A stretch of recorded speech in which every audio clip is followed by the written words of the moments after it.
Hi guys, welcome to Behind the Guest podcast. Just want to do a quick update. I've changed the name so that I can branch out and get more people on the podcast in the future and stuff. But yeah, today I'm here with Shaun Attwood. Do you want to introduce yourself? Yeah, I'm just a normal lad from a little town between Manchester and Liverpool called Widnes, rugby league town. Grew up, not much money, but got obsessed with the stock market at a young age. Told my mates, I'm going to go to America, make a million, fly you guys over. Ended up doing that in my late 20s, but I had no common sense, no emotional maturity.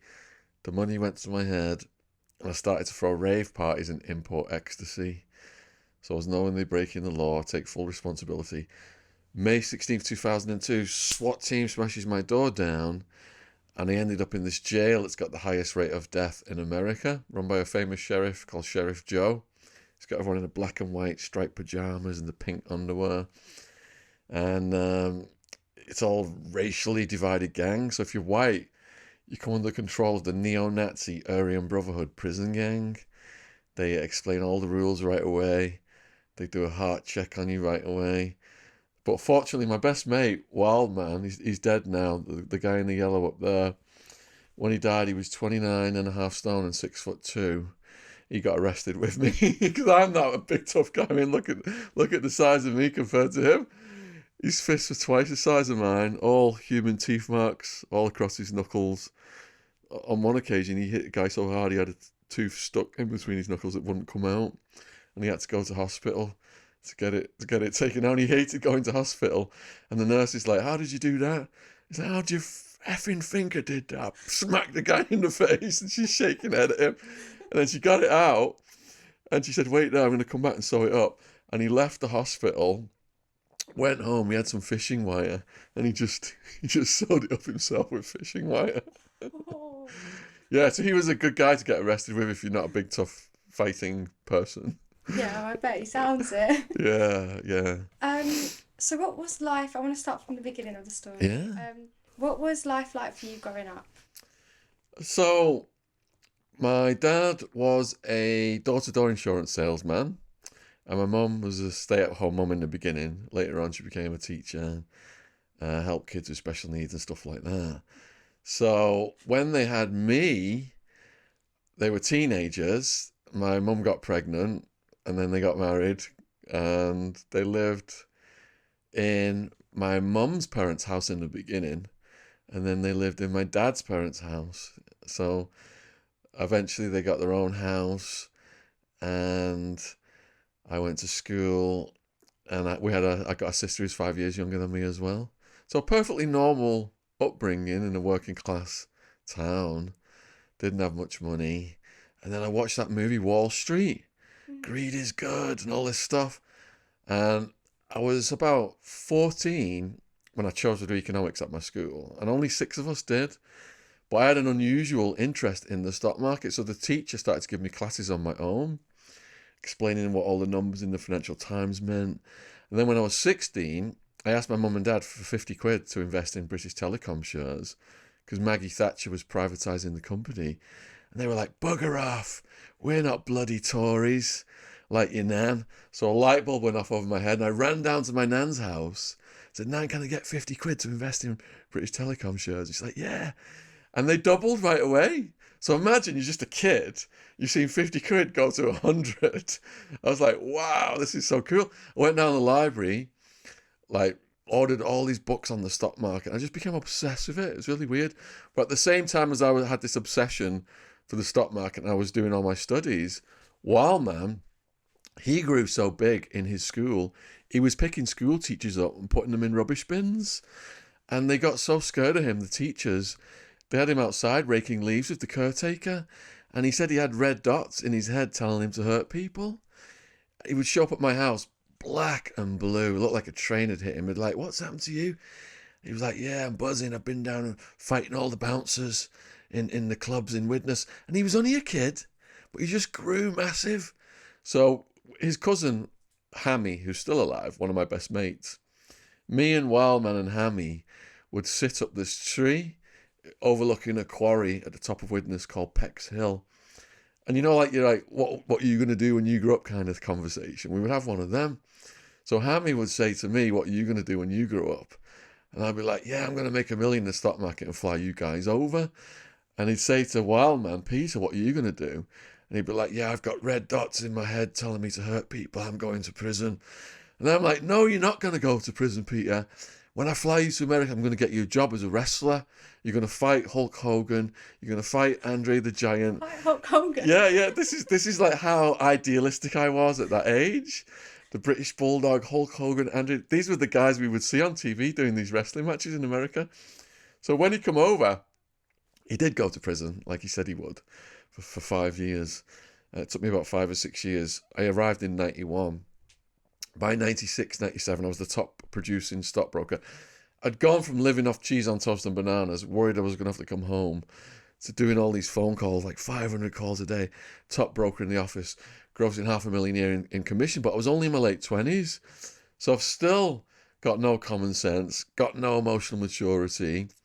Fly Wildman over when he gets out of prison, put him in a house near the Georgian Dragon British pub, thinking he's just going to chill out and have a Guinness with the expats and not get in any trouble. But the mayhem quite soon began. So I get a call from my aunt saying that there's yellow tape around his apartment. It's headline news that someone's been shot dead.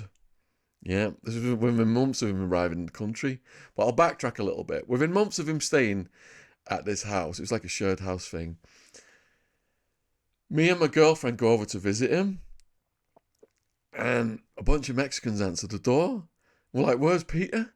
They're like, Peter? Who's Peter? Yeah, Peter, he lives here. And one of them pulls out a gun, and then we just start backtracking across the road. Like they're brandishing weapons by now. And then Peter just bounces over the street laughing. And I said, Peter, what's happened with your place? We just nearly got shot.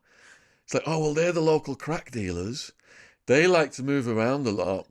So I'm letting them stay in my place. I'm staying in their place over the street.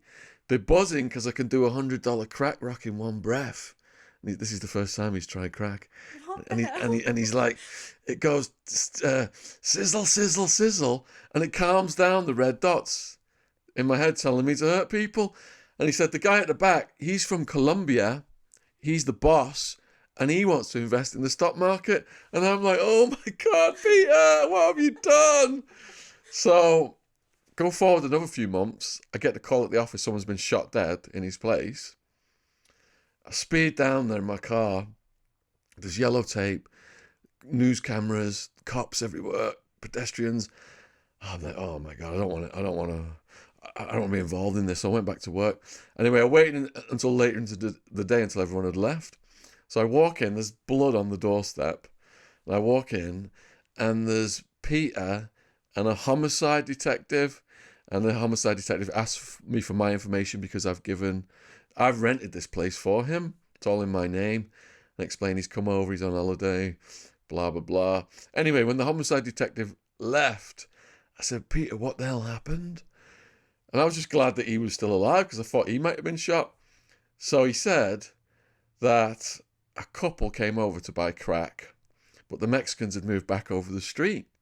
So the female went over the street to get the crack, and the man stayed with him, and the man had a gun. And he said, I'm from England. I've not seen guns before. How do they work? And he said, the man got the gun out. He said, I'll show you how they work. The safety's on. Pulled the trigger and shot himself in the head right in front of Wildman and fell dead on the step. Oh. Yeah. So then he had to be moved because he was having nightmares. So he knew some people from the drug community, and he moved into a apartment on the west side with two girls from the drug community and a steroid head bouncer guy who said he was part of the Gangster Disciples. Big muscles, long blonde hair, looks like a Chippendale dancer. And I go up, sign the check to move him in, get a call from the landlady the next day saying he's been evicted. I say, why has he been evicted? He's beat his roommate up. Well, so how do you know he's beat his roommate up? He said there's human head-sized holes in all of the walls. And the roommate was seen running for his life through the apartment complex in the middle of the night with plasterboard powder all over his head and face. So one of the girls said, look, my boyfriend's behind on the rent in Tempe, Arizona. If you can fix that, he can move in there. So I stopped the check on that apartment complex because he'd done that so fast. They hadn't even cashed the check. Go over to this new place and I fixed the rent there. And well, man, everywhere he goes, it's like 24/7 party. He invites in all the homeless. He invites in all the local gangbangers. He invites in all the sex working streetwalkers. And it was just non-stop partying out of that apartment complex the whole time he was there. And That sounds like a really weird party to go to. yeah, you just meet everybody. You got Mexican mafia, Italian mafia, Russian mafia. You got pimps in the kitchen cooking up crack. You got sex workers and just on ecstasy for the first time. It's just he loved it. He loved putting just everyone together who should never meet and just giving them the most amount of drugs possible and just seeing what would happen. So that's how the criminal organisation began. I was still a stockbroker. This is 96, 97. I'm now thinking, wow, I can just have the time of my life partying with him, give up the job and go full time into the ecstasy scene, because what we noticed was there was barely any ecstasy in Arizona. We were getting pills from a guy called Acid Joey, another one of my mates who's dead now.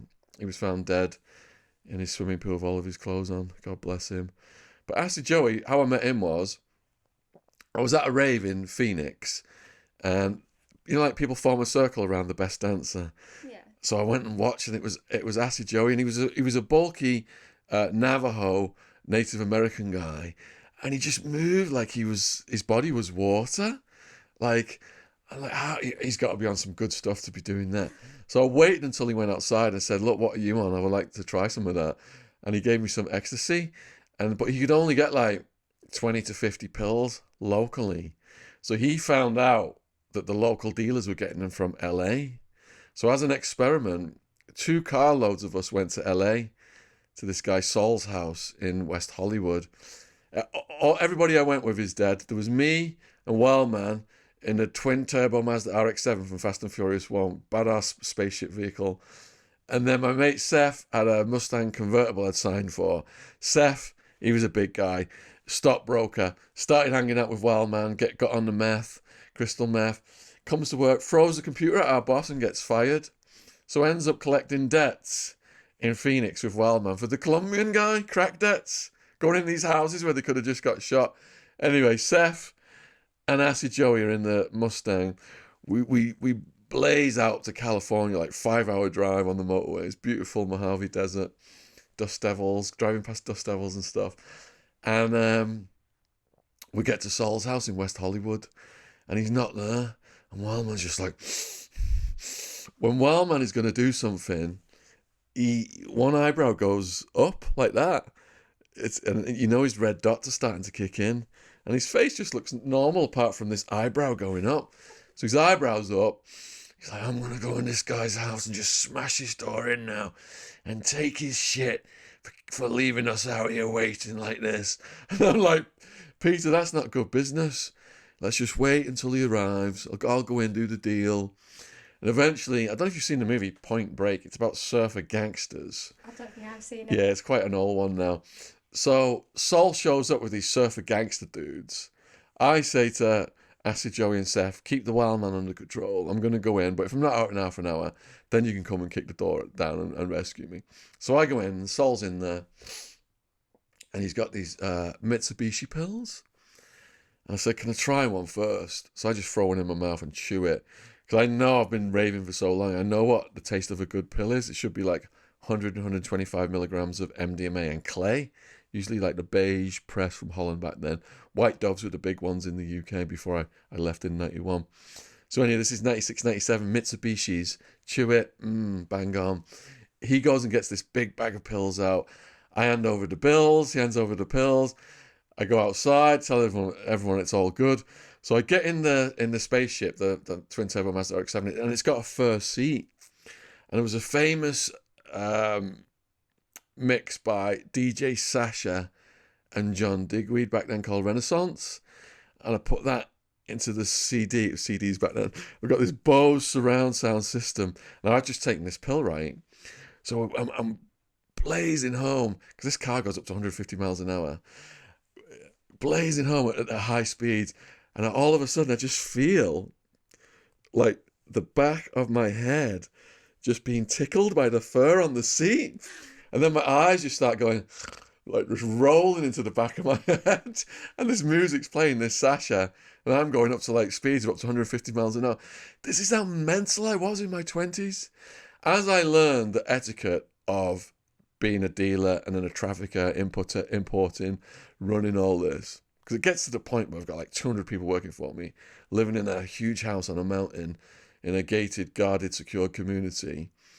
The difference over the years as I learn the ropes, and I get schooled by the New Mexican mafia about the cops and all that kind of stuff, evading them. In the end, I've got like, if people get arrested who work for me, I've got a lawyer on standby to go and speak to them. They're told, exercise your right to remain silent. They get bailed out. We post bail money for them. So a lot of people work for me because of the legal benefits. Sammy the Bull Gravano and his son, who are my main competitor, they didn't offer the legal benefits. So a lot of people came to me as opposed to working for them, but we can get to all that. So I've just had a documentary come out in America called Sons of Ecstasy on Max. It was number 2 on Max. And it's about the rivalry between me and my crew versus Sammy the Bull, his son, and their crew, which was quite a big story. Sammy the Bull, he was part of the mafia, wasn't he? Yeah, so he was the underboss for John Gotti. This is the Gambino crime family. And they estimate Sammy the Bull whacked up to 24 people, or at least gave the order to whack them. But in the end, when John Gotti came down and got busted, Sammy the Bull became the highest ranking member of the mafia to cooperate with the authorities. And in exchange for that, I think he got like about a 5 or 6 year sentence, and he'd murdered like up to 24 people. So he ended up in Arizona, where I was. I'd been based in Arizona for a long time. And all of a sudden, at the raves and the nightclubs, all these steroid head jock characters in like leopard print polyester shirts that stand out a mile with the muscles start stepping on our toes, selling the X. And we're wondering, who the hell are these guys? Where have they come from? Because we had the locals locked down. We were throwing the raves. There was rave clothing music stores I had investments in. Swell in Scottsdale was one of them. Factory Sounds Fresh in Tucson was another one. So all of a sudden, this competition almost appeared overnight. Now, my wife at the time, so my wife was bisexual.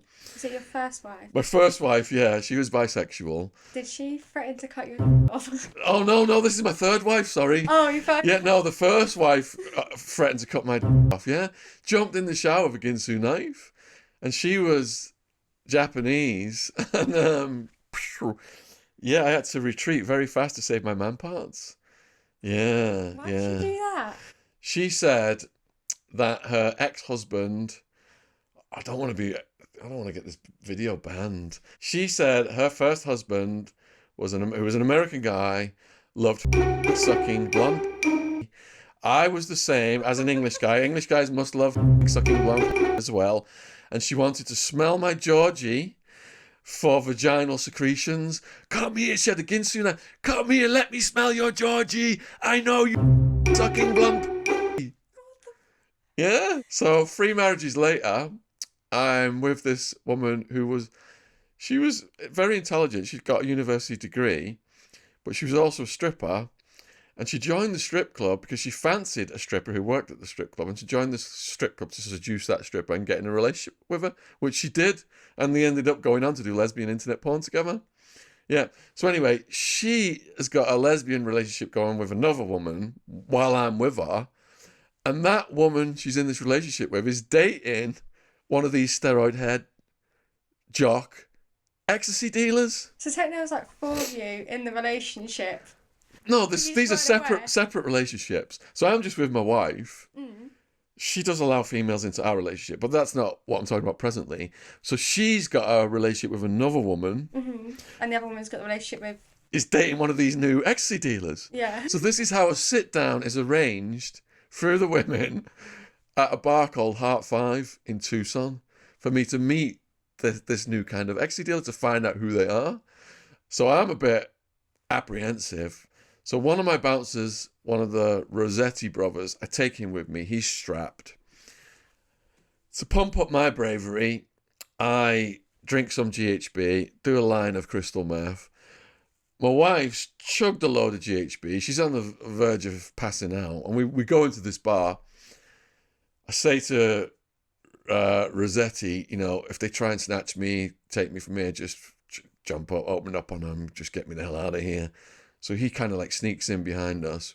We walk in and we get taken through to this VIP room and introduced to a 6.5-foot blonde guy whose biceps bigger than my head, and this much calmer guy called the Spaniard. And the big blonde guy just screams at people on the sofa, "Get the fuck up, get out of here." They basically like clear the room for us to have this conversation. And I sit down with him on the sofa, and the Spaniard starts out quite polite, you know, saying, "English Shaun, we know you're a big name from the rave scene and you've been doing this for a while. You know, we're moving a lot of product. Why don't you work with us and move some of our product?" And I say, "Look, I'm getting my product from Holland. We use testing kits, 100, 125 milligrams of MDMA. We've got the beige presses. You guys are getting these coloured pills," because we were calling them like wanker pills and like laughing at the pills they were getting. And the big guy jumps up off the sofa. "Who the fuck do you think you are, disrespecting our pills? One call to Sammy the Bull and we can have you taken out to the desert." So I didn't know if he was just blowharding, name dropping, or if he was serious. And the other guy, the Spaniard's like, "Oh, calm down, Mark, calm down." And gets him to sit back down again. And then I'm like, "Look, it's not each other we need to be worried about. It's the cops.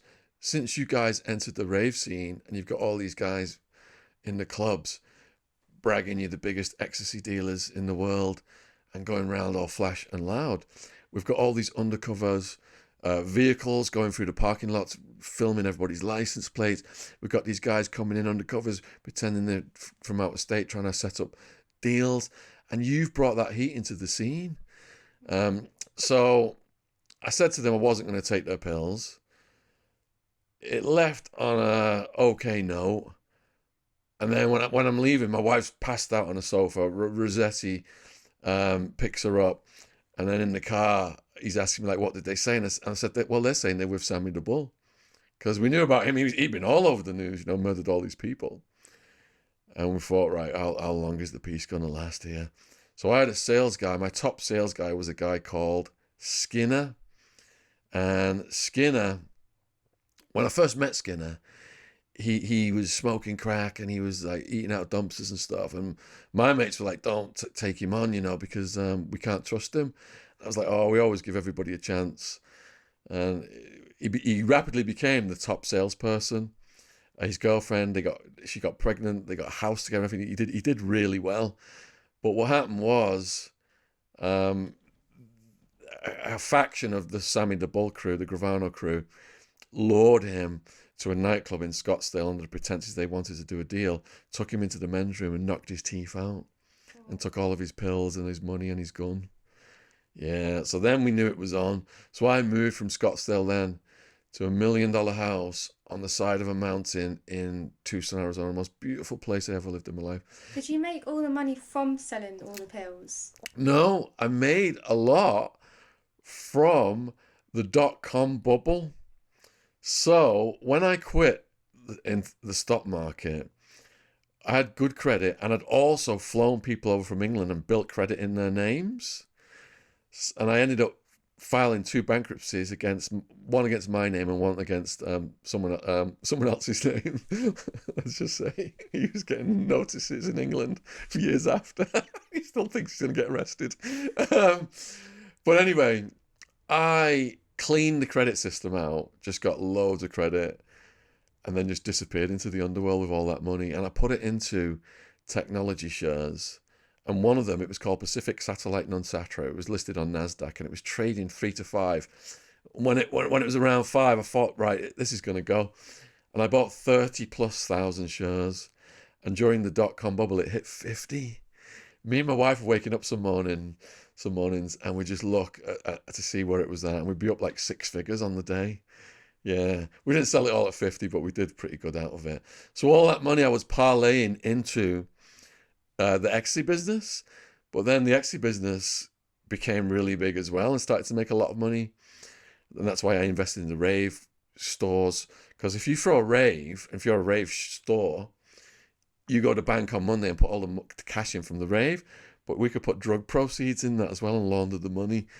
I would fly people from the UK, like Hammy's cousin, Wildman's cousin Hammy, pick him up in a limo, take him to the car dealership.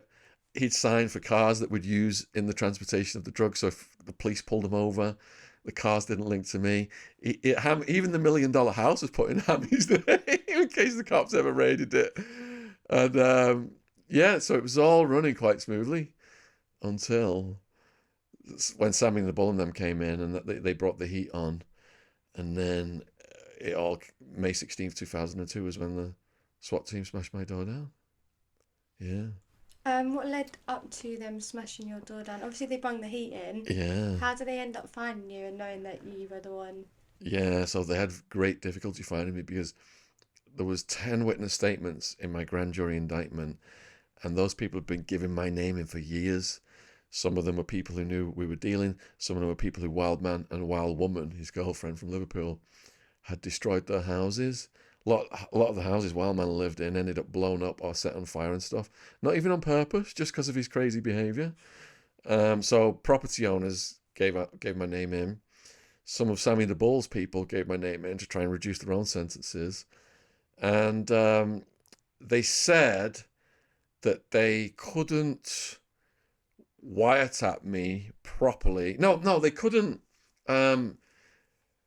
pinpoint me because I changed my name so much and I moved around so much. And I took evasive maneuvers in my vehicles if they were tailing me. So they petitioned the judge for a wiretap. Now, this is back in the day of pagers and payphones. So if you wanted to do a deal, someone would page you and you get on a payphone. You wouldn't speak on a mobile phone as such. Mobile phones were coming about, but I was telling everyone, don't speak on any of these phones. Cops are going to get you. But people did speak on the phones, and the cops ended up with over 10,000 phone calls. Now, they didn't catch me saying anything, but they caught people saying they were English Shaun's pills. Shaun's got pills coming in, blah, blah, blah. So in a conspiracy case, if they put you at the top of the conspiracy, what your co-defendants, their actions, you're also responsible for them, which I was. So I had to accept my karma cheerfully when I got arrested. I had quit a year before the SWAT team come. I'd met a woman, fallen in love, and she taught me out of it. But there's a statute of limitations in Arizona of 7 years. They don't even have to catch you with the drugs. All it takes is someone from your past to tell the cops you've done a deal with them and they've got you. They've got a witness against you. Yeah. With prison life, I want to get into that, but we'll go back to Sammy the Bull. Yeah. He was after you, wasn't he? I don't know how to word that, but he was I don't know how to word it. You know what I mean? Yeah. You so had, like, proper rivalry or something. Yeah. So I'll give you an example story. So one night, me and Wildman, G-Dog, who's a Mexican American guy, one of my bodyguards, really tough guy. His brothers are New Mexican Mafia, which are one of the biggest, most powerful mafias out there. They had my back. So I'm with Wildman and with G-Dog and with Cody Bates. Cody Bates just rented a house just for the cash and just to put the pills in. He's dead as well now. God bless him. And Wild Woman and Acid Joey. So we're all in this gay bar called the Crowbar, just having a laugh. Can't remember whether it was Yellow Construction Hat night, and I offered like $100 to anyone who would get up on a dance floor with the gays, and Wildman just took his top off, put a yellow and he's just getting down with the gays. It was funny. Anyway, later on it got moody, and I was advised to leave, so we left. What had happened was Gerard Gravano, Sammy the Bull's son, had put a bounty out on me. Oh, it was 10 grand or whatever it was. And a striptease girl had seen me in the crowbar and called it in. So they jumped in a car strapped and were coming to get me. And we left, and they arrived just after we left. Now, I've learnt from Sons of Ecstasy that there was a guy called Mike Papa that was running the Ecstasy ring before he brought the Gravanos in. And Mike Papa was whispering in Gerard Gravano's ear, you know, your dad's killed all these people. If you whack English Shaun, you'll have a reputation like your dad. So he was encouraging him all the time to try and whack me. So yeah, so they were going to take me out to the desert and hold me for ransom, and if the ransom wasn't paid. Did you know they was turning up, or did you just No. was that just by luck? I only met Gerard Gravano. The first time I actually ever met him was in Towers Jail when we were all going to court one night, and our story had been in the news, so the guards knew what they were doing. On the way to court, they chained Gerard Gravano to Wildman. And Wildman's looking at me like, what should we do? Because we had this beef on the streets. And he had a beef with one of the Gravanos, and someone's car ended up getting blown up over it. So Wildman's looking at me, what should we do? And I'm like a peaceful person. So what I say is, look, he got arrested a few years before us. Why don't we just sit and talk with him and see how his case is going and what dirty tricks the prosecutor's pulling? And we talked with him all night long about how his case was going. And we were fine, absolutely fine with him. You know, there was no reason to keep that beef going into the jail system. We were all busted and fighting the prosecutor and the evil tricks. Yeah. Okay, so that was kind of squashed then and all sorted then. Yeah, it was all sorted. But they were trying to get us when we were on the streets. There was a bounty on me. I was told they wanted my head on a silver platter for 10 grand. That's how it was conveyed to me at the time. Yeah.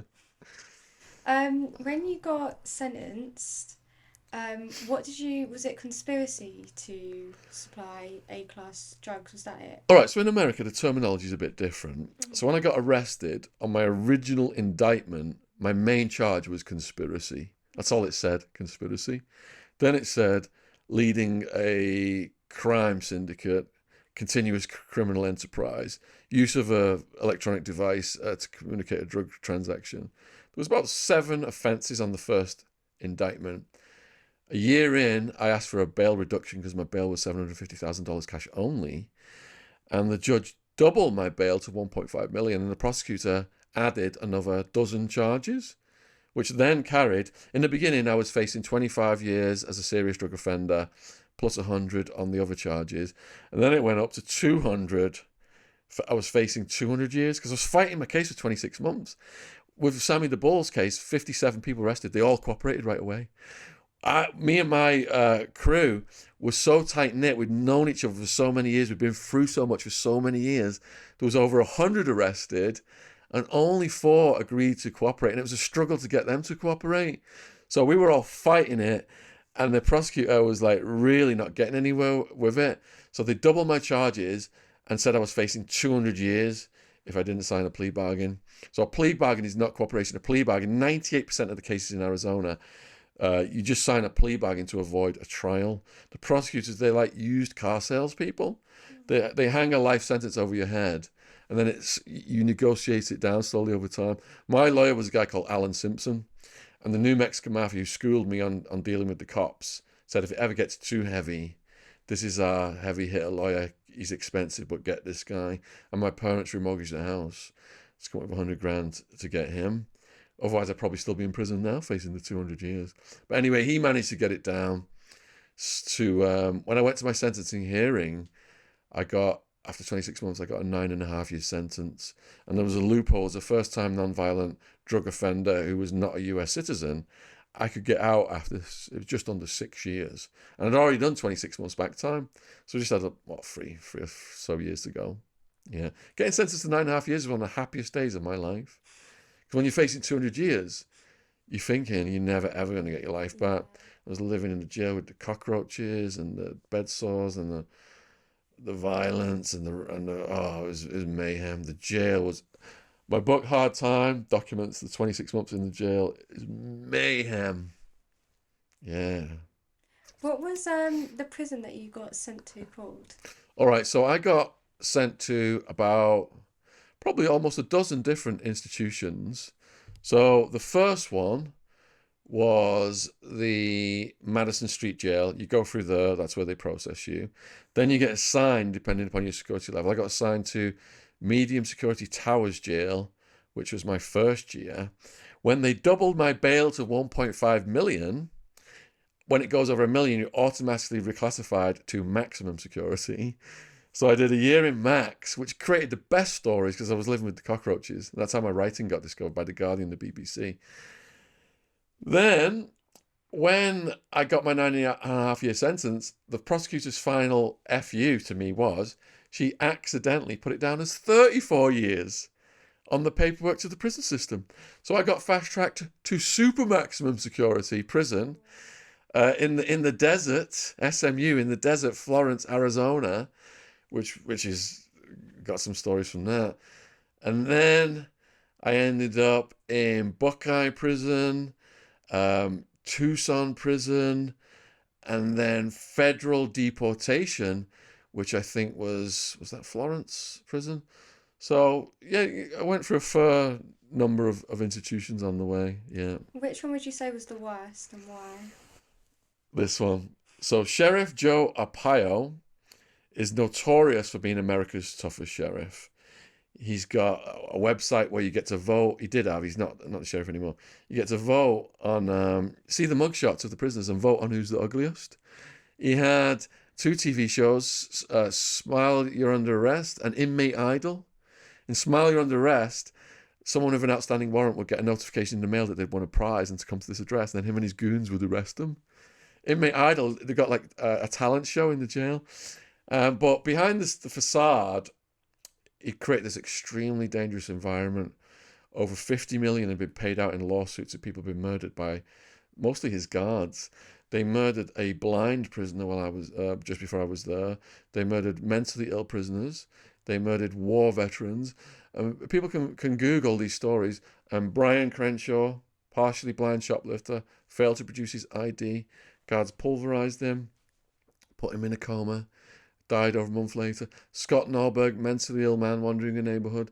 They started to beat him up, and the female cops like, "Why stop beating him? He's turning blue." And they pushed her off, and they kept beating him. And the inmates are yelling, "Why are you still beating him? He's already dead." And they were like a pack of wolves. They just continued to beat him. This guy's turned blue and he's dead on the floor. They continued to beat him. And the guards who were found responsible in federal court for unaliving those inmates were given promotions and pay rises by Sheriff Joe. What the hell? I had a video on my YouTube channel of Aryan Brother gang member Peter Van Winkle, I think his name is, murdering another inmate who's refused to beat someone up for the gang. How has he not been arrested himself, though? Well, this is the thing. I'll give you the story. So he's doing it right in front of the camera. And he's just smashing this guy's head in for over 10 minutes. And he's looking at the camera. He's like... So then he stands up and starts stomping on his head for another 10 minutes. Blood's going everywhere. And he's looking at the camera. He's like... So in the end, he grabs the body, comes out to the top tier, right in front of the camera, like that, tries to throw it off the balcony. It gets stuck in the railing, and he starts booting it over and over again. And only then do the cops come in and put this guy down. And people can research this case. Peter Van Winkle, I think his name was, Aryan Brotherhood gang member. And because he did it right in front of the cameras, they usually do it in a blind spot. He ends up getting the death penalty. So, is it horrible if I say good? It's what? Is it horrible if I say good? Well, it's all gang controlled. So as soon as I go in, skinheads from the neo-Nazi Aryan Brotherhood come up to me.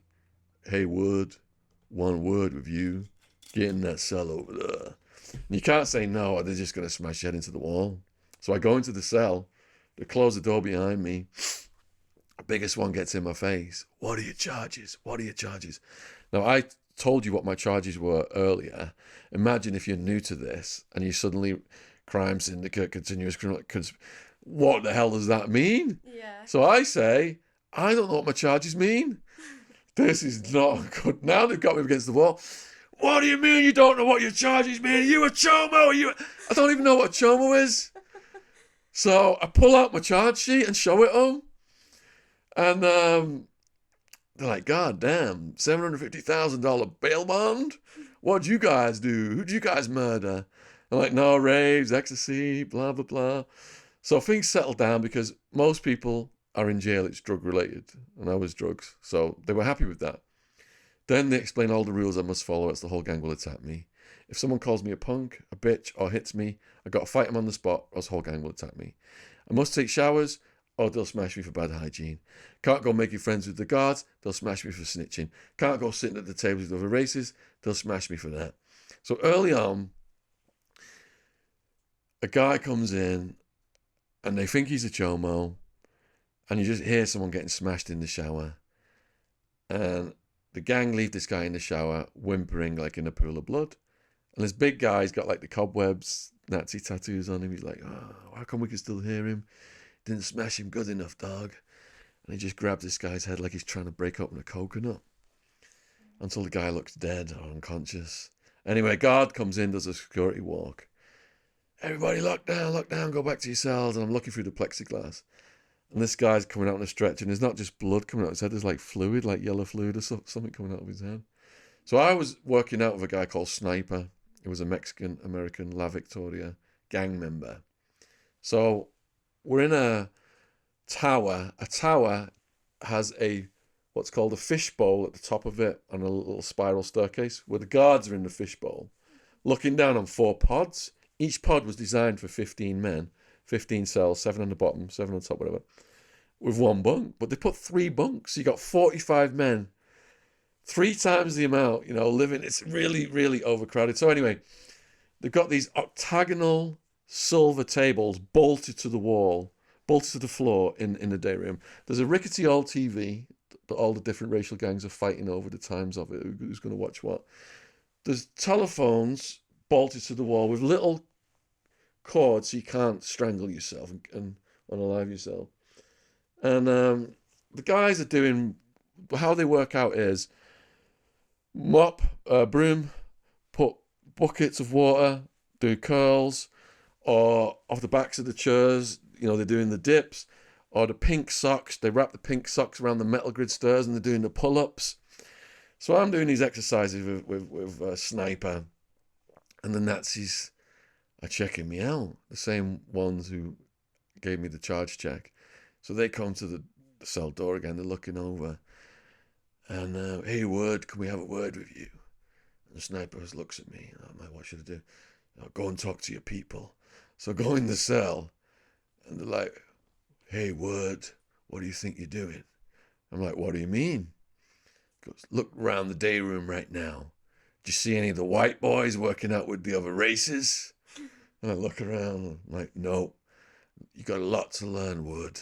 Now go and finish your workout.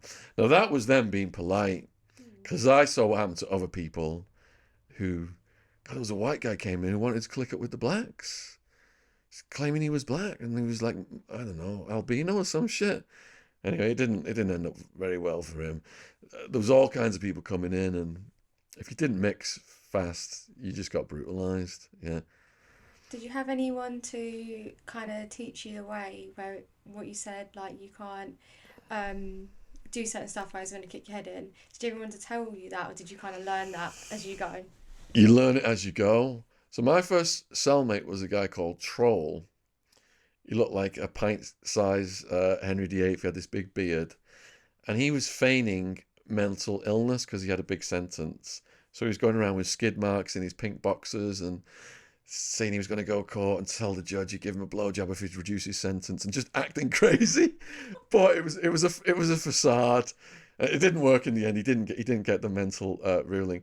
But anyway, he got a lot of money on his books, and most people were indigent. So he said to me early on, whoever controls the food controls the people.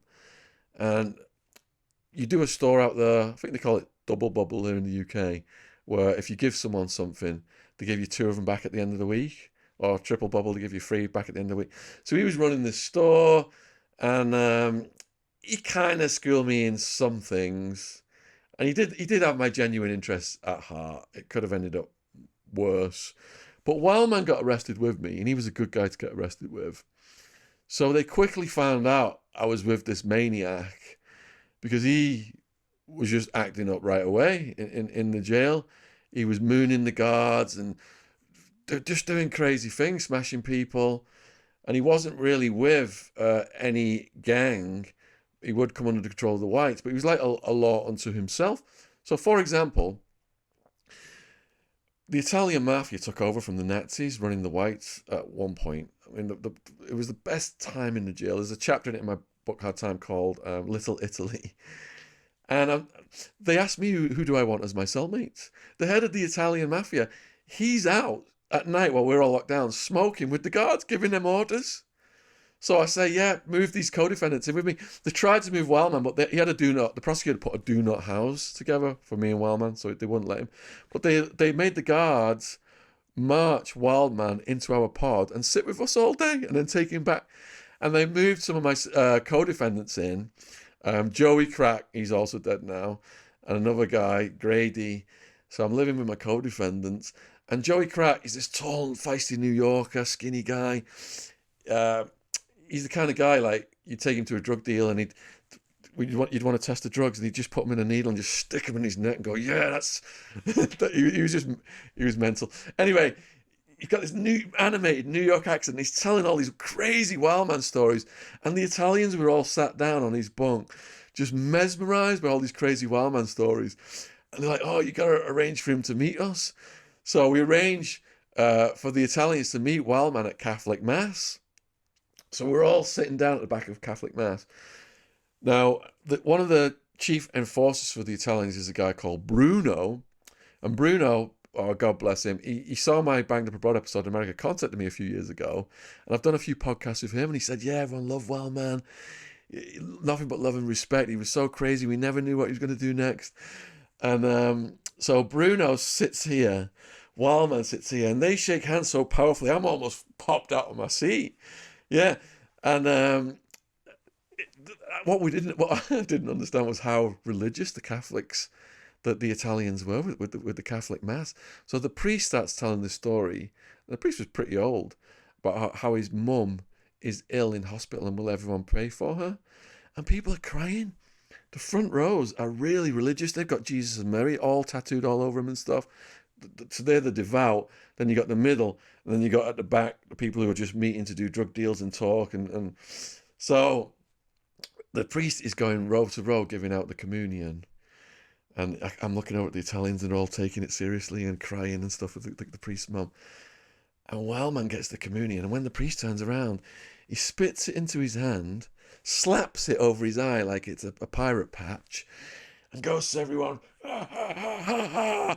You're all fucking sinners. I'm not fooled by any of you. No. Yeah. And then and they're all turning around looking at him in disgust. And the front row, and they don't know what to do. So Wildman, right, the priest is almost back now at the front, and he's got his back turned off to us. He grabs the communion wafer, gets it like a frisbee, and just throws it at the priest. And the whole room's heads are watching it fly up, almost hit the ceiling, and hits the priest square in the back. Now, the head Italian mafia guy, he's got like a butler guy, and the butler guy just ran and grabbed it and put it in his pocket before the priest. The priest could see it, but that's just typical Wildman. He just didn't care what anyone thought about him. Yeah. He seems like a cool guy to have, like, to be your friend. Yeah. But he sounds like the guy you wouldn't want to have as an enemy. Like. No, and he protected me, and he would take a bullet for me, God bless him. But he attracted more situations that he protected us from. Yeah. How did the Italian mafia take that after, though, when he did that? No, I mean, they understood that Wildman was a maniac, and he had this big heart, and they actually had a situation with the Aryan Brotherhood. So the reason the Italian mafia took over my pod was there was like a race riot, and people got moved out and everything. And then we had to vote on who was going to be a new head of the whites. So there's 45 people, and there's 4 racial gangs. It's about 10 of you in the whites. You got to go into a cell and give your vote. And they come and say, white boy meet in 10 minutes, cell 5. And if you don't go, you get your head kicked in, so you got to go. So they're all in there with the swastikas all over them. One of the guys who wants to be the new head of the Whites has got Hitler on his chest, Zeke Heiling over a gas chamber. Yeah, so I'm in there with all them. And in the end, there was more normal whites than there were Nazi whites. And the normal whites voted for this Italian guy. And he took over. And it was brilliant, honestly. It was like the best time we ever had. We had a youngster we adopted called Sunny Slope, who was like ironing out our clothes and stuff and doing laundry for us. And there was youngsters doing backflips on the tables. We had like this a show throughout the day going on, and I just can't describe it went from just being this deadly crazy atmosphere where people were getting, you had to get used to the sounds of heads getting bashed against the toilet every day. I saw so many people's teeth just get knocked out and bounce on the floor. There was a crazy old man who wouldn't stop rambling. I don't know what the gang did to him. As I walked past him, blood's just squirting out the back of his head. So suddenly, we've got our own cellmates. We're all buddies. Wild man's coming in, kicking it with us. We're just clowning around and joking all day. But it didn't last. And after 1 year of fighting his case, his lawyer told him to take a plea bargain because he'd already been deported 3 times from America. The first time they'd banned him from Life for America for being a menace to society. And I just kept paying like Mission Impossible style teams of people to smuggle him back in through Mexico and Canada. So he had so many previous, his lawyer said, you need to just sign this plea bargain. I think he signed for 8 years or something like that. And he went on his way. Did he get the same charges as you then? He had the same original charges as me, yes. But when my lawyer got my charges down to class 3 felonies, which made me eligible for the loophole that got me out just under 6 years. So what I ended up getting convicted of was money laundering and use of an electronic device to do a drug transaction. I think I had 2 of those as well, something like that. Yeah. What was the worst thing that you saw in prison? Ooh. If you have a few, you can say a few. Yeah. So the one I described were early on the chomo that had the blood coming out of his head and the fluid coming out of his head. Early on also there was the head of the Mexican gangs. So there's 2 Mexican gangs. There's the Mexican Americans, the Chicanos, and then there's the Mexican Nationals, the Paisas, and they're at war with each other. Anyway, the head of the Mexican Paisas lived next door to us for many, many months. 3-man cell. And he's got a guy in there who's a Mexican national who's a Jehovah's Witness. And he's got this book, the Watchtower magazine, going around preaching to all of us. Anyway, this cellmate, he's a mild-mannered guy. He came and preached to me. I let him have his say. Wasn't interested. But he goes off to court one day. And on the rickety old TV on the wall, there's a news channel. And the news channel comes up that he's molested his niece. And the head of the gang has been living with this guy for like months. Yeah, and he's so embarrassed. He waits until a guard does a security walk. It's about 30 minutes between the next walk. And I'm in the next cell. And I hear him start the usual noises of like body hitting the wall, head hitting the toilet, the clang and all that, sack of potatoes hitting the wall. I got used to those noises. But then the noises started to develop into like animal screams, like a cat on fire, and all these weird howls and stuff. And like it's just getting worse and worse. And in the end, I didn't see what they did to him, but he comes out of the cell covered in blood from head to toes. And he just manages to get down the stairs and bang on the sliding door. And the sliding door buzzes open and he just passed out on the floor. And the guards took him. And I don't know. We never saw him again after that. Yeah. I heard that when you go to prison, even if like you have a crazy cellmate or something, they won't open the doors. Like you could be banging on the door to say like help, like your cellmate could like beat you up for like hours throughout the whole night, and they won't open the doors until the morning.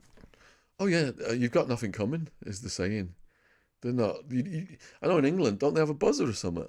Yeah, but apparently they don't come. Even when you press the button, they won't Yeah. come. In America, you don't even have a buzzer. No one's coming. Yeah. So there's so many cases of cellmates killing cellmates. The prison got this brilliant idea to put like, if you've got a like crime, put that person, murderers with murderers, whatever. Pedophiles went to their own prisons, that kind of a thing. Yeah.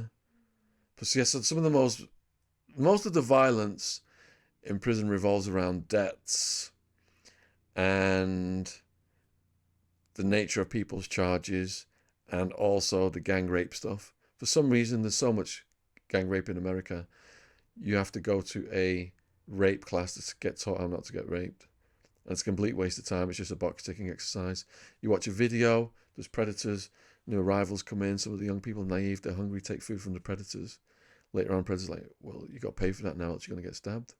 Well, I'm going to pay for it, I've got no money. You're going to go in that cell and do whatever that guy says. And once they do that, there's no turning back. It's called becoming a prison punk, getting turned out. They're just rented out. And the conclusion of the rape class is, to stop it, you've got to report it. If you report anything, you're a snitch, KOS. So there was a kid, it happened to him after the class, and nobody reported a single thing. It's disgusting. Yeah. So probably the most graphic stories I ever heard, and these were just stories told to me. I did not see these things, but I did have them verified from other prisoners, were things like that happening to people. So I knew a trans prisoner, for example. When this person came in a few decades before me, big person, like more than 6.5 foot, like 6'7", 6'8", clicked up with the AB, the Nazis, as a debt collector, blood in, blood out. These gangs use people and brutalize them. And he ended up getting gang, multiple times. And I said to him, what happened? The first time, they did it to me, it was a gang. They beat me up, knocked me unconscious, stuck things inside my body. I said, well, what did they stick inside your body? A broomstick. I said, how did you know they were sticking things inside your body if you were unconscious? And he said, when I went to the toilet after, I could tell by what came out. I said, well, what did you do? Sat in my cell for weeks waiting for the scars to go away. Got moved to another yard, but the same thing happened. They beat me, brutalized me.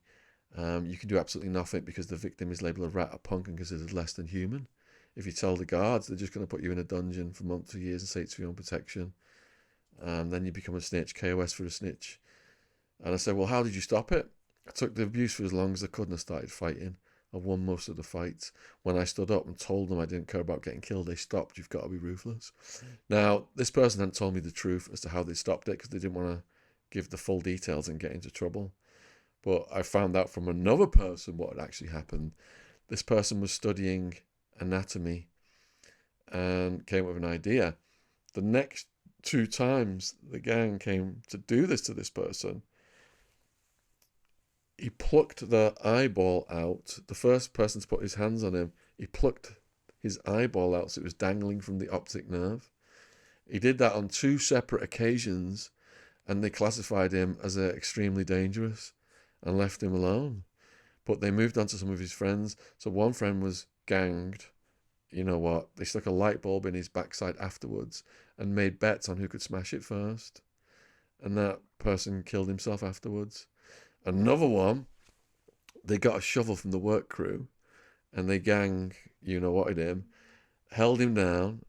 With the shovel, they cut his head off and they took his head and positioned it in an area of the prison where the rival gangs would see it to make the point that they were the most violent and ruthless out of all the gangs. That was the Aryan Brotherhood prison gang. This was back in the 70s or 80s before they had all the cameras and it was all industrial warehouse style prisons. Jeez. Yeah. I say they should just put all the child molesters with the gang. They should put them together in a prison. But here's the thing though, there's a complete double standard.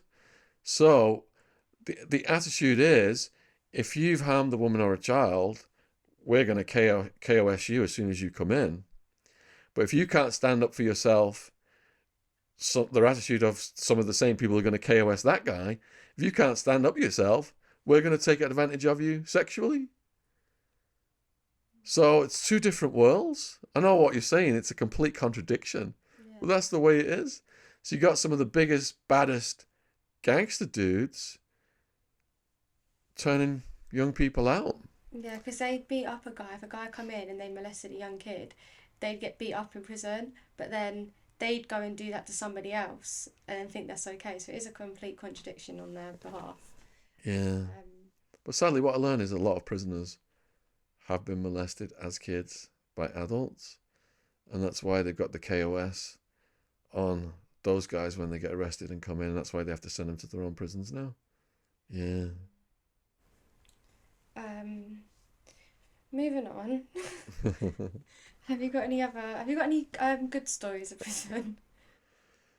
Ooh, good stories of prison. I never get asked that. Everyone's just interested in the darkness. So I remember early on with Troll. So there's a rule called 10-10. You're supposed to be quiet after 10 so everyone can get to sleep. So at 10 o'clock, everyone shuts up. You can hear people snoring, you hear the noise of the shower running, drip, drip, drip, etc. Sliding door opens, guard does a security walk, shines his torch on our faces. That's about it. So if people are talking after 10, one cell will yell to another cell, as soon as the doors are open, I'm going to smash you, dog. Talking at 10, it's 10-10 rule. So anyway, we've got this maniac as a cellmate. I'll call him the Shanker. He was in the prison system, and they did a cell search and found Shank in his cell. So that's a street charge. He's got a new case. So he's come back to the jail now, the remand jail. He's on a new case. So I've got Troll with his pink boxes with the skids, and we've got the Shanker. And there's a club I used to go to, actually. It ended up being called Club Freedom. And they're playing these DJ sets. Was it Marcus Schultz? He was a local in Arizona who went international, massive, worldwide. Might have been Marcus Schultz playing from Club Freedom. So the Shanker's like, right, we're going to party tonight. And we're like, what do you mean? So we're all in our pink boxes. We've got wet pink towels wrapped around our heads. We've got our little stereo things. You can't blast the stereo because it's just on. It's just a headset thing. But we were dancing so loud to, I think they were playing one song. What was it? I'm gonna lose my mind up in here, up in here. And we were singing and we were dancing and everyone's yelling, 10-10, we're gonna smash you fools when the doors open.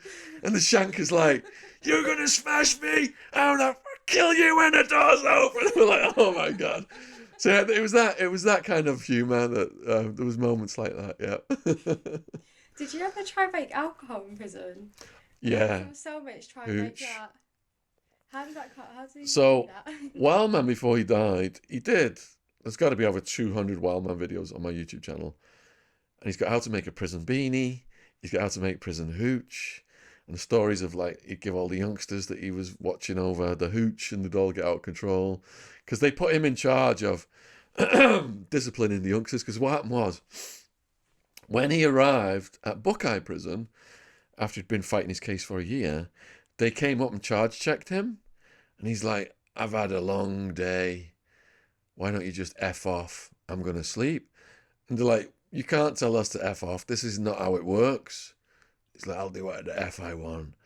And they're like, oh, you'll be sorry. And they left. And what happens was they came back and they said, you've got to tell us what your charges are. And he just knocked the guy out cold. Yeah, and then went back to bed. He's the kind of guy, when everything's chaos, he just goes back to sleep. So, Wait, so he causes chaos and then goes back to sleep? yeah, he's the opposite of a normal human being. Like, he'd have his house, all the homeless in, smoking crack, windows would be smashed, furniture would be smashed all over the place. He'd had a few fights, and then he'd just fall asleep in the middle of all that. That's what he was like. So they came back again, higher ups came back again, and they said, we know who you are, and we'd like to offer you the guy you knocked out's job. So he ended up disciplining the youngsters in prison, running gambling tables, making the hooch, all kinds of stories of craziness, even set fire to prison, parts of prisons. But by the end of it, they offered him the patch, the neo-Nazi stuff. And he said, my grandfather fought Hitler, you fucking dickheads. I ain't becoming a neo-Nazi like you pricks.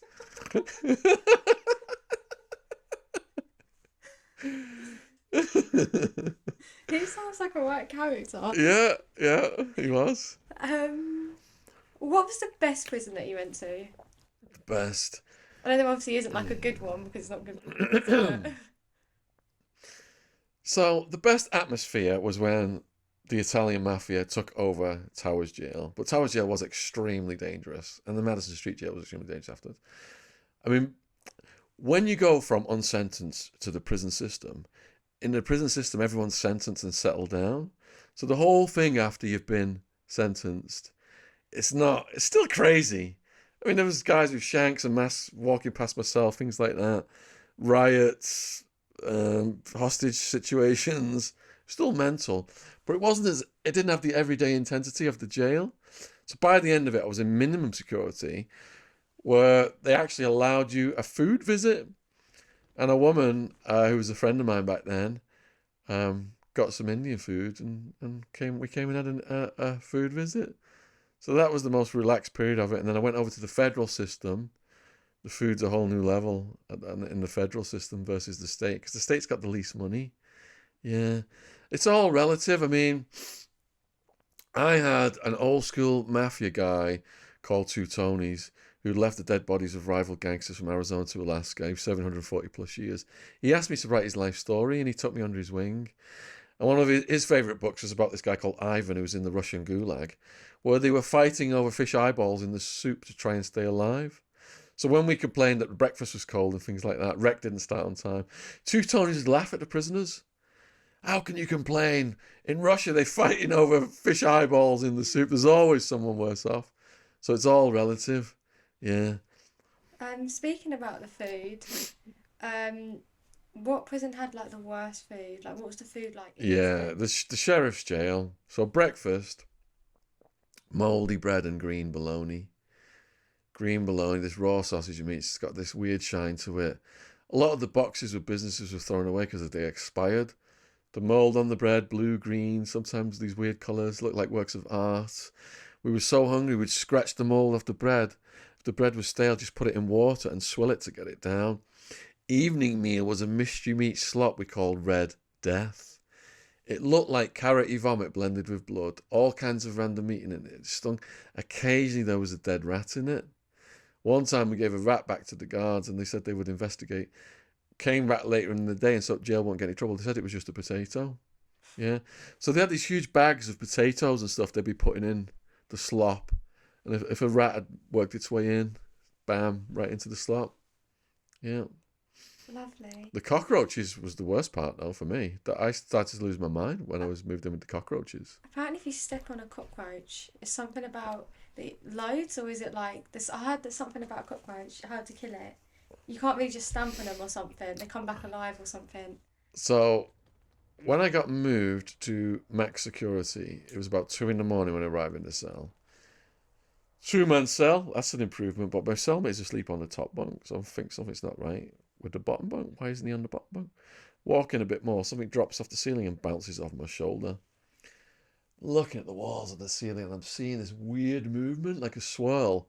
So I put my face right up to the wall, and it's covered in cockroaches, like the American cockroach. Yeah.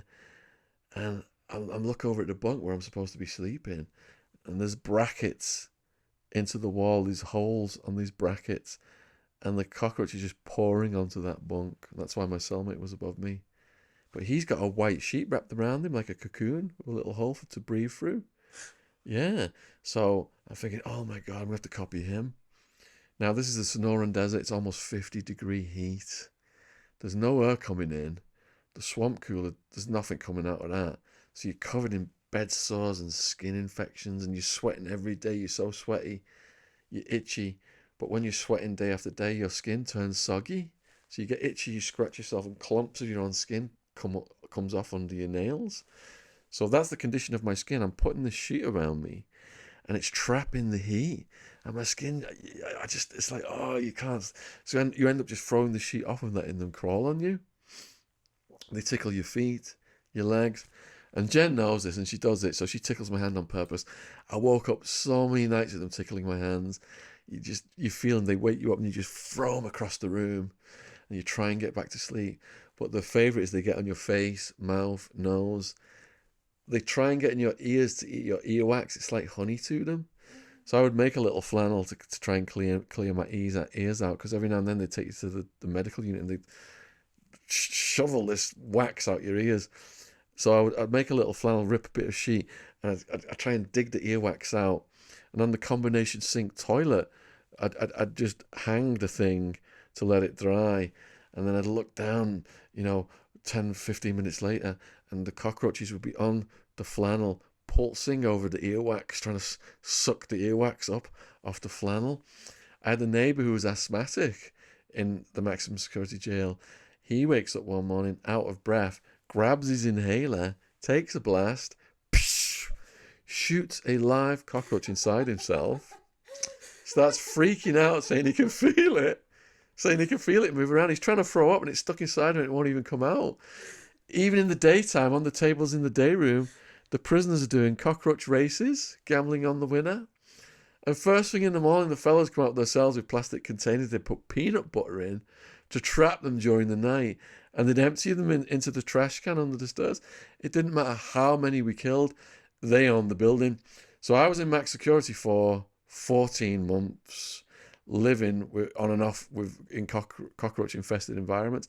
How long, sorry? 14 months. So I had to learn, you've got to be at peace and harmony with your cellmates. Otherwise, you're going to have a rough time.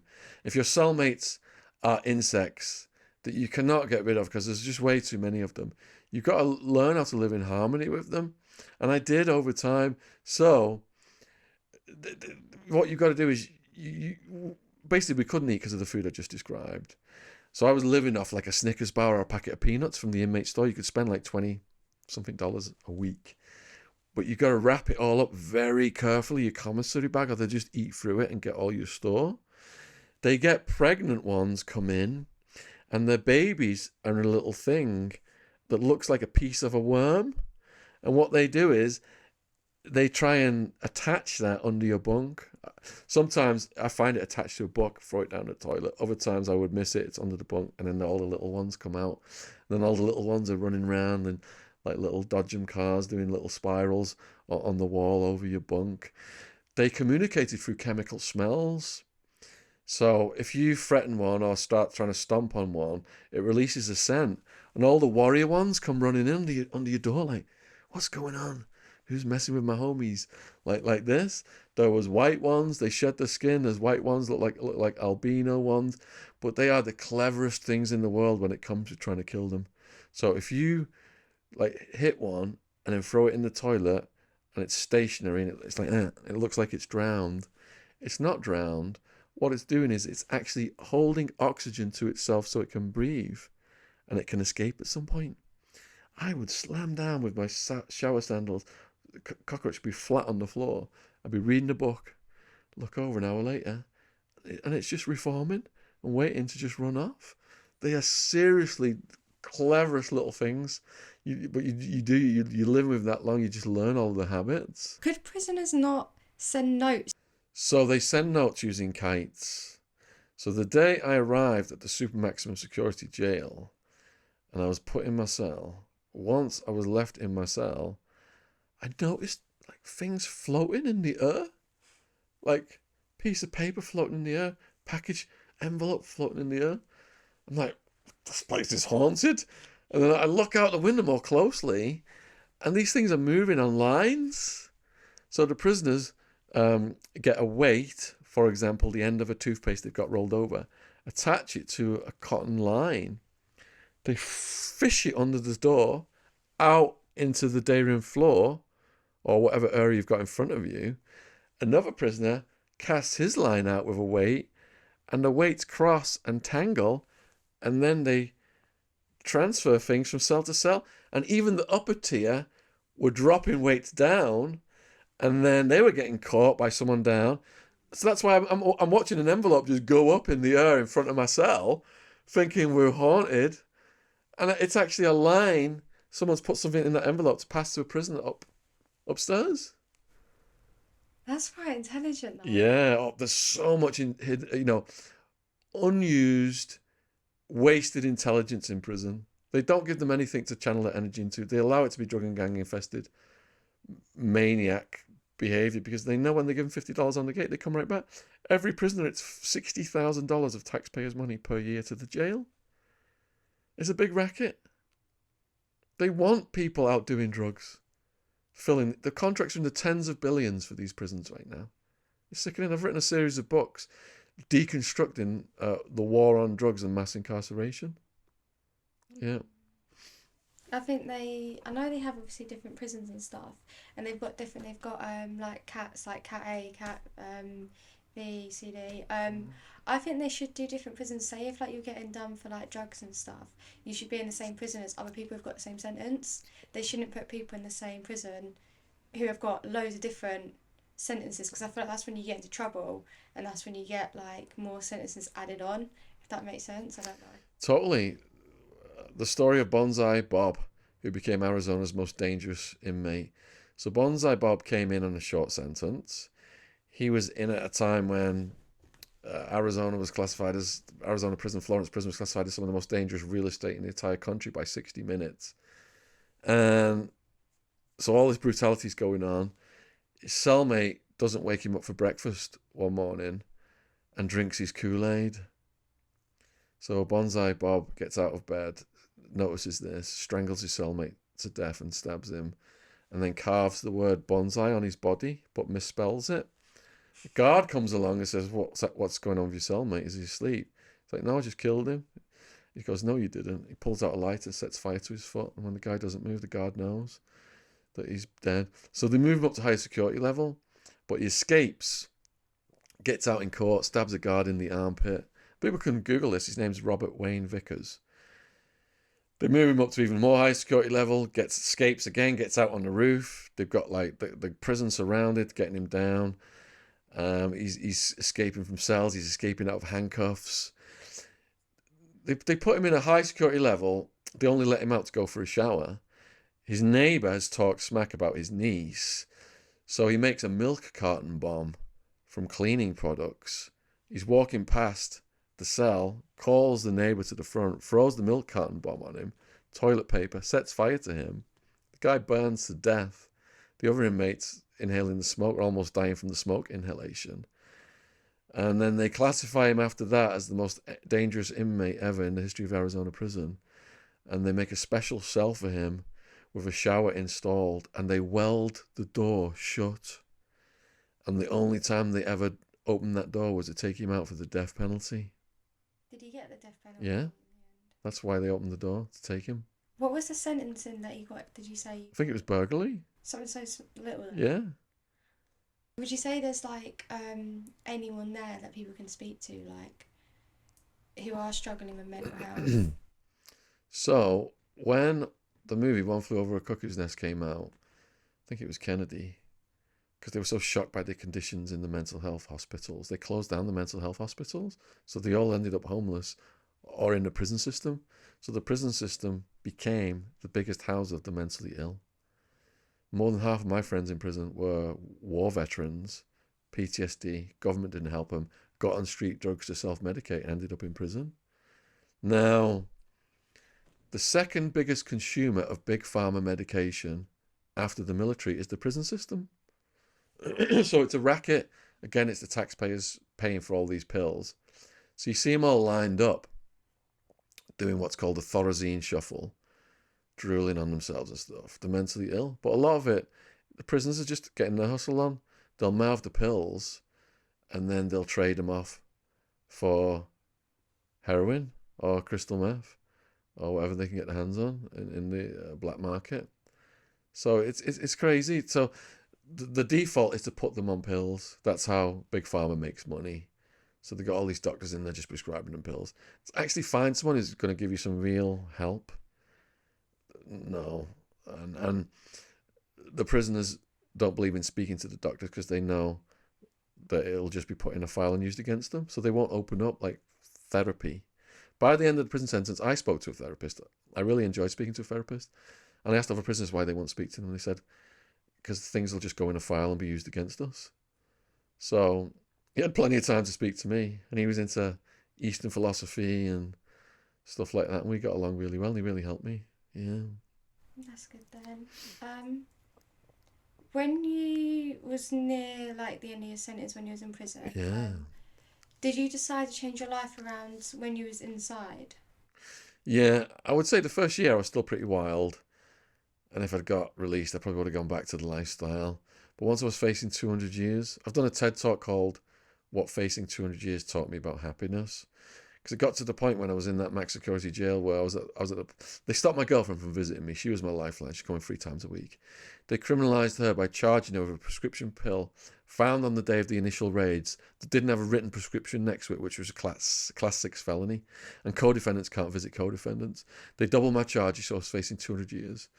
I had covered in skin infections, bed sores. One of my eyelids was down here and there was yellow pus coming out of my eyeball. I couldn't sleep with the cockroaches crawling on me.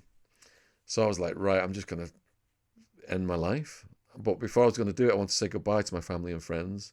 What I mean by that was allowed 7 photos. So I planned to slash my wrist after a guard did the security walk. But I'm looking at these photos first. I'm looking at the photos of my mum, dad, girlfriend, sister.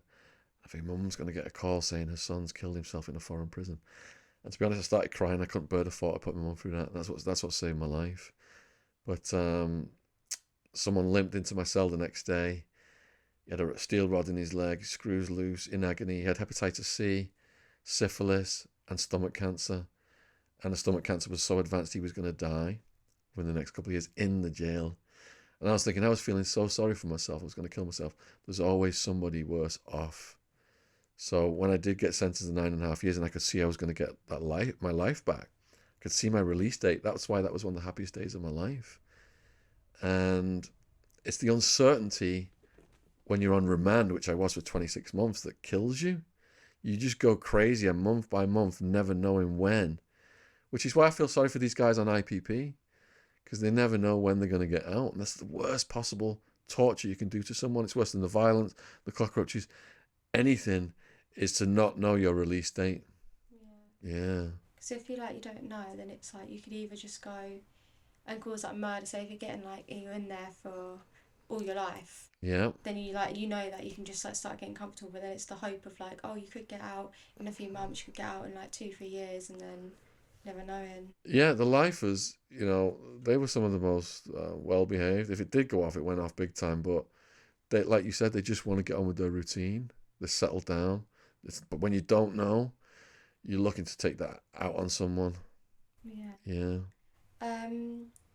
What was life like for you when you come out of prison? What was it like the first day you got out? So there's videos of me on my YouTube channel of my mum, dad, sister picking me up, I think, at Heathrow Airport. And they're crying and I'm all stubbled out and bug-eyed. I look like I've been through something. And then there's videos of us on the drive out of the airport where my sister's showing me her phone, explaining to me what texting is. They took me for Indian. I ordered chicken tikka masala, which was my former favourite, but after the Red Death that had the dead rats in it, I couldn't eat it. And actually, I converted to the Hindu religion in the system to get vegetarian food because your freedom of religious expression is guaranteed under the Constitution. So I was just playing the system, but they didn't question me.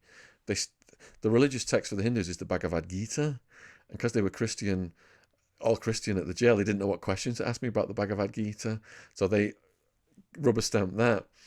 But I only got, instead of the green bologna with the mouldy bread, I got peanut butter, but it was burnt and tasted rank. And then instead of the Red Death mystery meat slop in the evening, I got potatoes and a veggie burger. And I'm like, an Englishman in his spud, yay. But as soon as I put my spork into the potato, and there was long strands of hair in there, and lesions as well. And the veggie burger was hard as a discus, so I had to put it in water to soften it. And God knows what chemicals they made it out of, but my breath for days. If my girlfriend was visiting me, there was no way I could eat one of them. The breath, it was just like pure weird chemical funk for days afterwards. Yeah. So I'm at this Indian restaurant with my flashbacks to the Red Death. And I've stayed vegetarian ever since, because of what I went through in the jail. Oh, you're vegetarian? Yeah, I love Indian food. It's the best for veggies. Then they took me to my sister's house. I was there for one night, and then they took me to my hometown, Widnes, and I've been away from my hometown for like 17 years. And it's crazy when you go back and you see all the things, from your childhood and stuff. It's like you're in a dream state. And I go to my parents' house. I've got 2 double tog duvets on because I've come from the desert, and a beanie. I'm trying to sleep and I'm still shivering, still shivering. And then I lived in my parents' garage for a year. They'd had it. They'd put some nice. A bed in there and stuff. And then I moved down south. I was on the dole for that year. Still on the dole. Moved down south. My mate Mike Hot Wheels, great guy, one of my best friends. He was one of my dealers out of LA, Manchester lad. He got kicked out of the country as well. I lived in his bedroom for 10 years, one of his bedrooms for 10 years, on the dole for most of that, writing my 17 books and building up my socials. And that really set the foundation for everything to grow.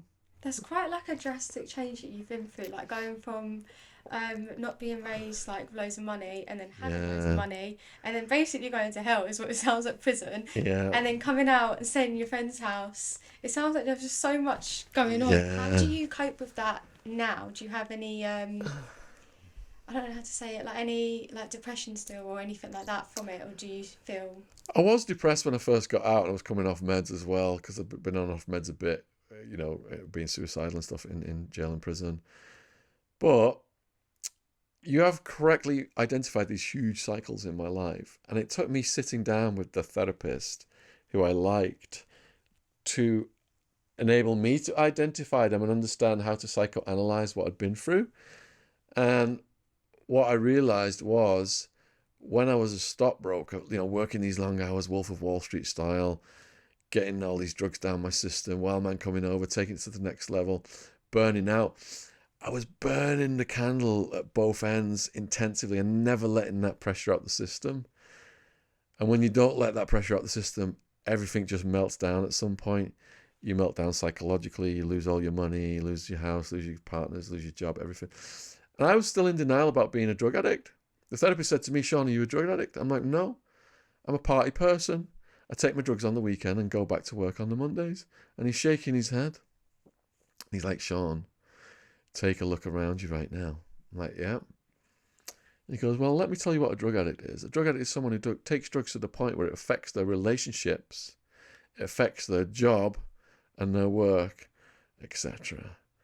Take a look around you right now and just think about that. I'm looking up at a guard with a rifle and a gun tower and a razor wire. My actions have brought me here, and it has affected my work and my relationships, and I've lost everything. So that was the wake-up call I needed to identify that I've got this, addictive side to my personality. But what all else he taught me was that it's all energy. I was choosing to take my energy and put it into these negative things, racing around in my sports car, high crystal meth, hanging out with gangsters, things that could have got me killed. But he taught me, when you get that excitement, when I hear the rave music now, for example, still get the goosebumps, the hair rising on the arms, but it's all energy. And I choose now to take that energy and go to the fitness center, do karate, come out on a natural high, or jump around one of these body combat classes, the thumping dance music, scooter, you come out on a natural high. And a lot of the guys I've interviewed on my podcast who've been to prison and succeeded afterwards have got either sports, martial arts, or boxing. It will release those endorphins, the chemicals cascade, in a natural way without you getting visited by a SWAT team. So for me, that approach of exercise, public speaking, putting things into your life that are positive, that add meaning to your life, they've all helped me. Those roller coaster ups and downs are now just little bumps. And we've got baby Ziggy as well, who's the main thing in my life now, and that's really enhanced it and helped my mental health as well. Because I've got this extreme workaholicism side to me. Like I said, I was in my mate's bedroom. I would have my breakfast, turn my computer on with my breakfast in front of me. I won't get off the computer till I went to bed. I'd only leave that room to go to do my sports classes. So now I'm on the computer, and baby Ziggy runs in and grabs my arm and pulls me away because he wants to have a 2-hour walk in the park. So it's getting that work-life balance in terms of mental health that I've had to learn the hard way through the consequences I've faced from my own actions. Yeah. how did you meet Jen? So Jen had an organic cotton clothing company, and she asked me, reached out and asked me if I would wear some of her hoodies on some of my podcasts and streams. So that's how we got together. Um, Did you wear the hoodie? yeah, I did. I did. I think I've still got it somewhere. Now, she, I don't know how much I'm allowed to say here. Let's just say she started to come over to my place as a refuge because she wasn't, she's in a bad relationship, let's just say. And her favourite music is Queen. So we'd put like Queen and Another One Bites the Dust on. And we'd dance till like 2 or 3 in the morning until she fell asleep. So she had this safe place to come. And when Wildman died, because she's got this wicked sense of humour. So when Wildman died, God bless him, I thought, who would be able to co-host with me who's got like a wicked sense of humour like Wildman? Who's a bit psychopathic like Wildman. She's going to hear this and slap me. And I thought, Jen, and I offered her the opportunity and she said she had to think about it. But in the end, she turned around and did it. Yeah. And she's, let me see how can I phrase this. There came a point where she started coming to work in these very hot knee-high boots. And quite soon after that, she was pregnant, let's say. Yeah, but baby Ziggy's the best thing that could happen for us, yeah? Good. Yeah. What would you tell the younger generation now about your life story? Like a life lesson. I don't know how to word it. But No, I know what you mean. So I've written a book called Life Lessons, and I also do a schools talk called Life Lessons, as well as my drugs and prison talk. And there's 10 lessons in it. So 2 of them I think I could touch on right now. One of them is to make slow and steady progress in life. So at the beginning, I told you about my economics teacher, took me on his wing. I've been reading the Financial Times. And if I'd have stayed with that, instead of being enticed by the fast cash and the excitement of the scene, I wouldn't have lost everything. I'd have probably been worth about, tens of millions right now. But I'm not saying making money is the meaning of life either.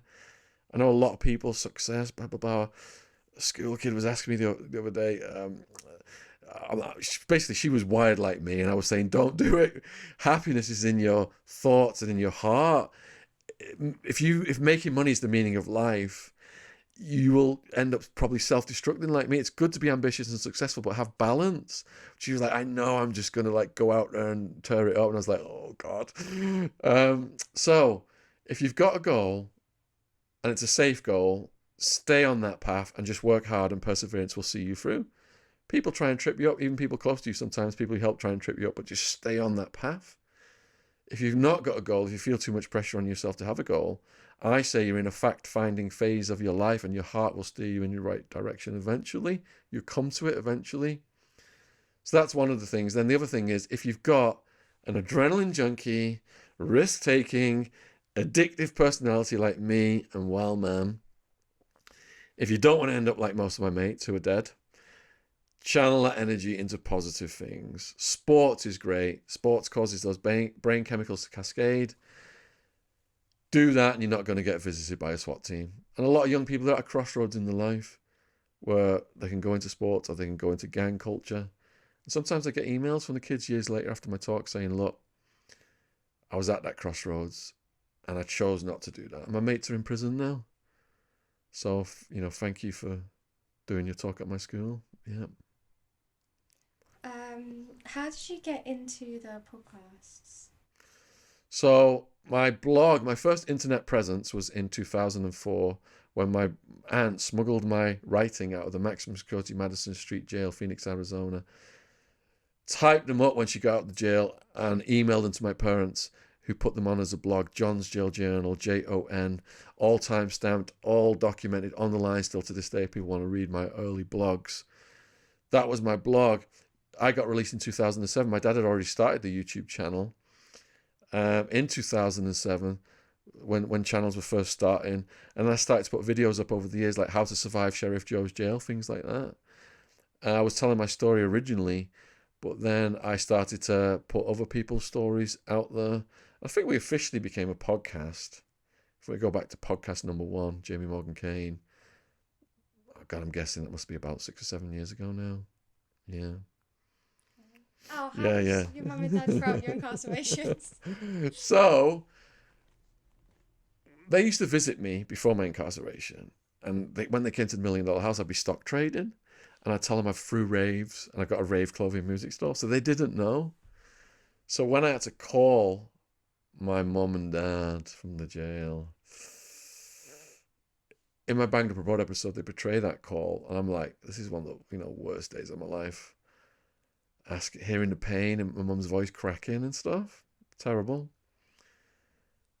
I was blessed that they flew 5,000 miles every year to come and visit me while I was incarcerated. My sister as well. My sister, she had to have counselling over it, and she was depressed over it. And people sometimes say to me, Shaun, you live this wild and crazy life. Is there anything you would change? As well as regretting putting people on that road of drug use that causes harm to so many, I want to take all that hurt and pain away from my family that I've caused. It makes me sick to my stomach. I've got to live with that for the rest of my life. When I was involved in drugs, I'd seen the movies, the celebrity addicts, the music videos that make drugs look cool and glamorous, and I thought it was the funnest, coolest thing in the world.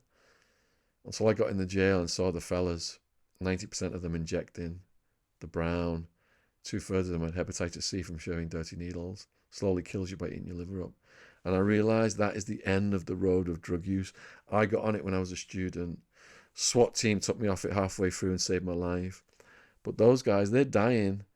But all that matters is getting the drugs in. They can't stop, even rotten teeth, yellow jaundice skin. So I realised I had to share my story in the hope other people wouldn't make my mistakes, and to show my family as well, to try and make them proud of me. And my mum's been to talk. She's actually done a few talks herself with me. All the kids started crying when she did the talk. She doesn't do any more, so don't contact us for mum's talk, because she doesn't want to relive it anymore, because she's been on and off medication herself. What we're at Stoke Newington High School, I think there's a video on YouTube where she gives her version of what happened to her, how she got the phone call from my aunt, and all the kids just start crying. It's really intense, really intensively emotional, yeah. But they're proud of me now, and my mum's written her own book. She had anxiety over her mum basically was jilted at the altar, and the Catholic Church said, if you don't give that baby over to us, you're going to burn in hell. So her mum was forced to give the baby up. So my mum's got anxiety and depression from her searching for her own birth mum for decades. Wrote a book about it called The Blue Plastic Cow. And yeah, some of that anxiety. I mean, I was diagnosed with anxiety as well. And I was almost beat to death by some drunks when I was a kid. Passed my driver's license test, went up to fill my mum's little red car with petrol, and these guys started just kicking me on the floor, hitting me in the head with an iron bar, knocking my teeth out here. That's why I got these nice veneers. They basically left me for dead. So I had anxiety, compounded by that. But when Ecstasy came around, I wouldn't stop dancing and talking to people. It was the opposite. I was scared to dance before that and talk to people. So this is another thing I had to learn about the root causes of my anxiety. Is it genetic from my mum? Is it from what happened? Getting pieces of my teeth knocked out, left for dead. But I realized, the therapist made me realize I was self-medicating for over 10 years for anxiety, and with the Ecstasy. And once you realize that and you give them the tools to deal with your anxiety, then it goes away, and you do the sports-like things that calm it down. So yeah, my parents now, my sister's got 2 kids. She's just got remarried. She's in a good place. She's got a nice house. And sadly, her kid, though, was at 1 year old, was diagnosed with leukemia.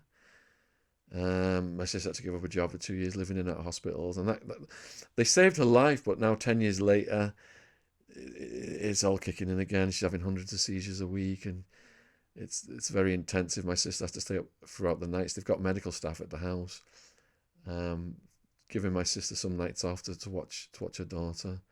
Yeah, so that's stressful. But we realised that on the road of life, you're going to go down some bends in the river, here and there, and things are going to get thrown at you, and it just makes us strong, and we just continue. Yeah. Going back to the anxiety really quickly, Yeah. because I had a chat with Jay when I had Jay on, because he deals with all addictions. Yeah. And he did say, dealing with addicts and stuff, they usually have anxiety, and then they tend to drink to get rid of the anxiety, or they tend to get addictions through drinking or drugs. Um, how do you deal with anxiety now, without any of that? All right, I'll just go back to what you said earlier and I'll get to that. So we've interviewed over 1,000 people on our podcast now. Mostly people have been in prison, females as well. Sit down to female gangsters. And what we've learned is it's the same trajectory. Childhood trauma is the primary root cause of crime. That's what I've learned. These guys are victims of adults who do monstrous things to them, sexual things or whatever, or they've seen the parents get murdered or whatever it is, or they're just thrown out onto the streets, whatever it is. They've got that trauma, right? Next thing is they're not given the tools to deal with the trauma. They discover alcohol, exactly like you said, and it makes the trauma temporarily go away. Then that leads to harder drugs. And the drug that makes the trauma go away the most is heroin. They get completely away from the trauma by doing that. And that's why they go to that hardcore drug. It's only a fraction of people do that drug. And I believe most of them, after living with the users for 6 years, are seriously traumatized people. And they're not given the tools to get out of it. And they're so addicted they can't stop. And it's so sad because a lot of them end up dying young. Now, the ones who have got through it and out of it and thrived are the ones who have learned to psychoanalyze the root causes of the trauma. It took me to therapy and reading over 1,000 books in just under 6 years, including a lot of psychology and philosophy, to go deep inside myself and address the root causes of that and be honest. Have these conversations with the therapist and be completely honest with them and let them open up to let them help you. Most of the prisoners are so shut up, the walls are so high, they won't let them help them. And then speak to a professional person who you trust and develop the tools to put in your mind. I've got circuit breakers in my mind that therapist has laid down to stop me from getting anxious. So, for example, one of the tools that we fell back on was Stoic philosophy. And there's a guy called Epictetus, who was a slave who was freed. He was became a teacher. And one of his quotes is, "We're not disturbed by what's going on around us. We're disturbed by our own reaction to it. And we control our own reaction to it." So someone can get in your face and say, "I'm going to murder you and kill your entire family," or whatever. And you can react to that and get in a fight with that person. Or you can choose, Epictetus says, your thoughts can go in the direction of, this person is having a bad day, this person is mentally ill, I'm just going to politely walk away. So in prison or school, the people who are getting bullied the most are the people who are reacting the most. And that anxiety is just going round and round. So the therapist taught me through Epictetus that we can control our reactions to things, which can reduce our anxiety. So if something is happening around us that's usually going to cause us anxiety, step back and think, hey, I can control my anxiety now because I've got this circuit breaker in my brain. And we get anxious over the most stupid stuff. We're stuck in traffic. We're late for a gym class. You got to have a yardstick. Jen laughs at me if I get like that. You were facing 200 years at one point, and you're stressed out because the internet's down. You went 6 years without internet. Come on now. So it's just having that structure in your brain to get your anxiety down and constantly reminding yourself, or having a yardstick about the toughest things you've been through in your life. I've done a few TED Talks, and one of them is about resilience and anxiety, where I talk about these things. Because if you're anxious, you're firing off the bad chemicals, the cortisol, and these things damage your immune system. And anxious people, the neuroscientists are showing, live up to 10 years less than the happy people. So it's in your interest to try and work and utilize tools that are going to make you a happier person, get your anxiety down. I know it's not easy.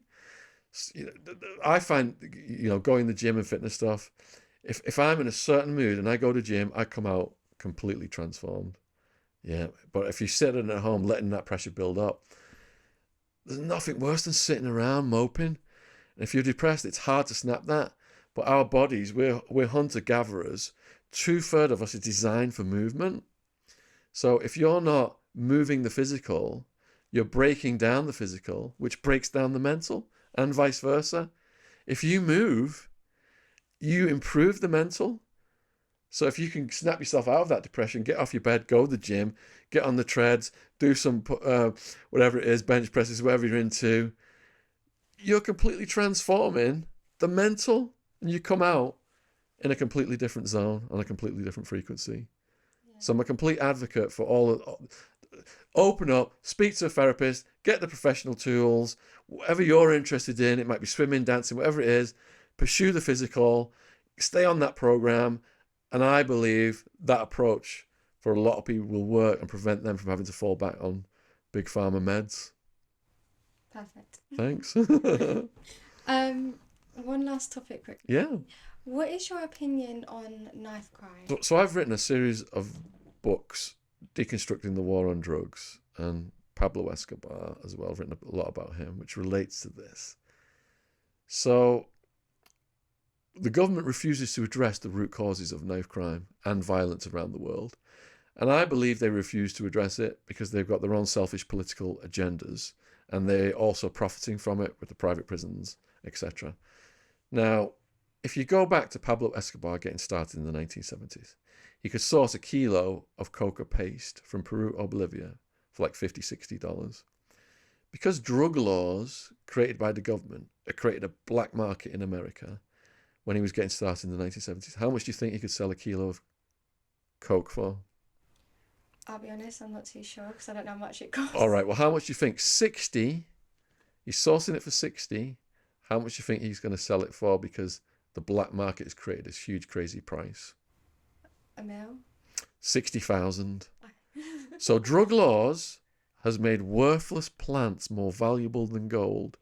And it's given organised crime the biggest profit opportunity in the history of the world to flood the entire world with drugs.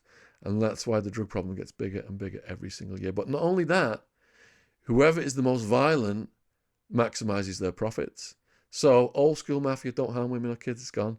Cartel now will snatch your entire family, torture them slowly, video it and put it online. Drug crime, gang crime, knife crime, all the headlines we see in London, young person stabbed, whatever, postcode wars, whatever.